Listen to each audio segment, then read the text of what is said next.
Bonjour à tous et bienvenue sur Piston et Savon. Alors, dans ma dernière vidéo, on a parlé d'un shampoing que m'avait donné Sarah et j'ai l'exceptionnel avantage et privilège de la recevoir aujourd'hui et c'était pas du tout prévu. Bonjour Sarah. Bonjour Daniel. Je suis très content de te recevoir. Ça me fait plaisir d'être là aussi. J'ai dit dans ma dernière vidéo que tu travailles dans le monde de l'automobile. Est-ce que tu peux me parler un peu de ton parcours ? Alors moi actuellement, je suis directrice de la stratégie dans l'automobile. Je suis en plus la plus jeune directrice de la stratégie de l'automobile. Avant ça, en fait, j'ai commencé en dessinant des pièces moteurs et en calculant la résistance des vilebrequins. Ça, c'était vraiment mon tout premier boulot dans l'automobile.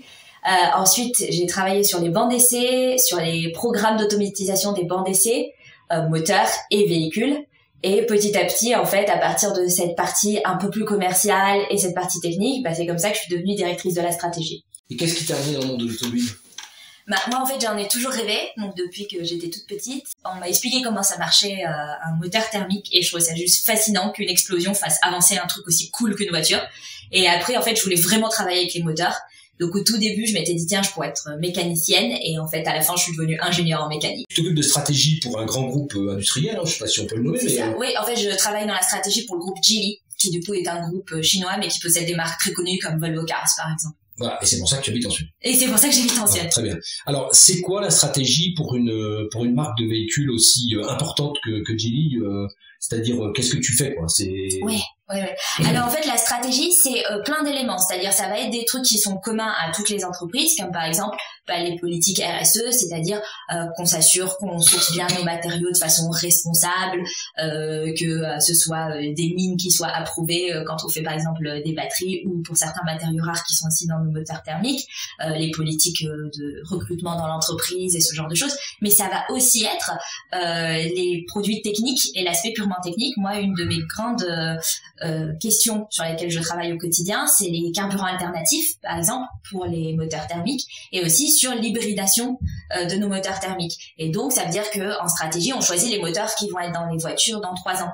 Et on choisit même aussi certaines technologies qu'on va mettre en place pour qu'elles soient disponibles dans 5 ans pour les moteurs de la génération encore après. Ah oui, c'est passionnant.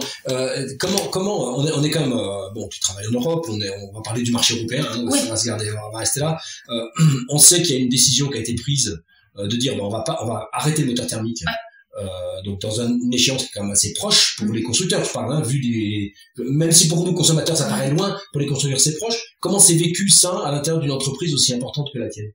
Alors en fait, il y a 2 aspects. Le tout premier, c'est en effet, il y a cette dimension où les moteurs thermiques vont s'arrêter en 2035, à l'exception d'une possible clause, mais qui est pas encore très bien définie autour des carburants alternatifs. Moi, c'est pour ça que ça m'occupe beaucoup ces questions de carburants alternatifs, parce que en fait, s'il s'avère qu'il y a la possibilité aussi de poursuivre en ayant l'usage des carburants alternatifs, alors on sera présent pour le marché de cette façon-là. Mais il y a aussi, comme je disais, l'hybridation qui est progressive, de plus en plus importante pour arriver aux véhicules électriques, et qui est aussi notre horizon, évidemment, en Europe, aux États-Unis aussi, en Chine aussi. Mais ce qui est intéressant, c'est que justement, quand je travaille pour un groupe global, on sert plein de marchés, et on sert aussi des marchés qui, par exemple, ont des moteurs Euro 5. Et donc, dans ces marchés-là, nous, l'enjeu pour nous, c'est de s'assurer qu'on puisse les passer à Euro 6, par exemple.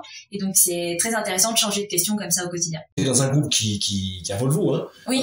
Et Volvo, donc, a sorti il y a quelques années Polestar. Enfin, Polestar existait, ça faisait la voiture sportive de Volvo. Ils sont passés à l'électrique. Donc, on avait l'impression que c'était Volvo garde le thermique et Polestar fait l'électrique. Puis maintenant, Volvo fait aussi l'électrique. Oui. Comment on s'y retrouve là-dedans ? On s'y retrouve souvent parce que c'est des étagements de gamme, en fait. C'est-à-dire qu'il y en a qui vont faire, par exemple, la gamme plus sportive et probablement aussi plus premium. Pendant qu'une certaine autre marque va se concentrer sur des gammes qui sont peut-être plus de berline, donc un peu plus familiales, ou de SUV. Il est assez peu probable qu'on trouve, par exemple, un SUV d'une catégorie similaire entre Polestar et Volvo Cars. Et puis après, l'histoire de l'automobile n'a pas toujours été faite de choix parfaitement rationnels. C'est le truc qui est difficile dans mon métier. Nous, on propose des solutions, mais des fois, il y a aussi des éléments émotionnels qui font que chacun veut sa petite voiture, chacun veut son modèle à soi, et qu'il peut y avoir de la concurrence un peu interne dans les marques aussi. Bon, c'est très intéressant. Qu'est-ce que toi, personnellement, tu penses de cette évolution ? Tu nous as dit que t'as commencé à travailler sur les vilebrequins, donc t'aimes le moteur thermique. Absolument. Qu'est-ce que tu penses de cette évolution et cette guéguerre qu'on entend entre le thermique et l'électrique ? Et en fait, c'est intéressant parce que pour avoir passé 11 ans dans l'automobile, j'ai l'impression de revoir des choses que j'avais déjà vues à l'époque de la fin du diesel. C'est-à-dire qu'il y a encore des véhicules diesel, bien sûr, qui se vendent, mais en fait, les ventes sont en chute libre. Et nous, de notre côté, comme tu disais, pour nous, en tant que constructeurs, notre horizon, c'est pas celui des consommateurs. Il faut qu'on soit 3 à 5 ans avant vous pour préparer les prochains modèles. Et donc, nous, de notre côté, le développement diesel, il s'est arrêté depuis longtemps déjà. Ça fait longtemps qu'on produit pas de nouveaux types de moteurs diesel et qu'on fait des modifications à la marge. Et en fait, à cette époque-là, il y avait déjà un énorme sentiment de deuil. Il y avait des gens qui avaient travaillé 25 ans dans le diesel et qui comprenaient pas et qui trouvaient ça ultra injuste que ce soit fini et que ce soit fini comme ça. Notamment parce que une des raisons de la mort du diesel, c'est le Dieselgate de Volkswagen, qui en fait a créé une telle polémique, complètement justifiée par ailleurs, mais une telle polémique et un tel ressentiment contre le diesel qu'en fait les consommateurs s'en sont détachés et les pouvoirs publics aussi. Et nous, on produit ce que les gens veulent avoir aussi. Bien sûr. Et donc typiquement, il y avait déjà cet énorme sentiment de deuil, avec toutes les phases du deuil, c'est-à-dire les gens qui étaient dans le déni. Non, on continuera à faire des diesels jusqu'à la mort. Et puis ils l'ont pas fait parce que c'était pas possible. Et puis il y avait la colère. Donc, ils sont tous complètement idiots. Pourquoi ils nous empêchent de faire ça alors que nous, on n'a pas triché, que nous, on n'avait rien à voir dans cette histoire. Et puis au bout d'un moment, on arrive comme dans un deuil normal à la phase de l'acceptation. Et en fait, l'électrique, c'est ni bien, ni pas bien. D'abord, c'est une partie de la réponse. C'est-à-dire que il y aura des moteurs thermiques dans le maritime, par exemple. Il y aura des moteurs thermiques dans les camions longue distance, parce qu'il faut qu'on puisse se garder cette possibilité dans des endroits où ça va être difficile de décarboner avec de l'électrique. Mais surtout, l'électrique, c'est pas mauvais en soi. On va pas perdre le plaisir de la voiture. Ça, c'est sûr. C'est pas vrai. Il y a des voitures électriques super cool et il y en a depuis très longtemps. Une des premières, c'était la Fisker Karma. Ça date déjà beaucoup. Ils ont eu le temps de faire faillite 2 fois. Et c'est une voiture excellente. Il y a des très beaux modèles dans plein de marques qui sont pure électriques et il y a des avantages à l'électrique, d'avoir le couple immédiatement à la demande, de plus avoir de délai que le moteur thermique impose, etc. Ça peut être extrêmement intéressant. Il faut juste qu'on accepte que c'est une évolution de l'automobile, comme il y a eu l'évolution du diesel, ou comme il y a eu avant ça le downsizing. Moi, j'avais aussi des collègues qui trouvaient ça formidable de faire des V6, et quand on leur a expliqué que ça allait être des 6 en ligne, puis des 4 en ligne, puis des 3 en ligne dans certains de nos modèles, ils ont aussi trouvé ça injuste et ignoble, mais c'est juste des évolutions naturelles d'un produit qui a 150 ans. Ce que je voulais savoir, c'est comment, dans une marque et quand on fait de la stratégie, on a la prise en compte d'un côté de ce que le public veut et comment on le mesure, et de l'autre côté de ce que l'entreprise est capable de faire et donc met en avant. On a beaucoup parlé de la polémique sur les SUV. Est-ce que c'est le public qui veut du SUV ou est-ce que c'est les marques qui ont poussé parce que ça les intéressait de faire des voitures avec une marge un petit peu supérieure, etc. Et comment on joue entre ces deux choses-là? Et parce qu'en fait, la stratégie, c'est intéressant parce que c'est toujours un peu justement à la limite. C'est-à-dire que d'une certaine manière, moi, je peux avoir mon PDG qui me demande de faire des prédictions à 5 ans. Et j'ai des fois un peu l'impression que je suis sur une boule de cristal parce que, donc c'est des prédictions probabilistes. C'est-à-dire, j'espère que ça aille plus ou moins dans cette direction. Il y a un scénario B où ça pourrait aller plutôt dans cette direction. Et normalement, avec le A et le B, j'ai couvert 90% des cas. Oui, en fait, c'est une relation en symbiose, nous et nos clients. C'est-à-dire que nous, évidemment, des fois, on essaye d'influencer nos clients et de proposer des produits différents. Les premiers qui ont proposé de l'électrique, ils faisaient ce pari. On va essayer d'influencer que les clients vont trouver ça cool.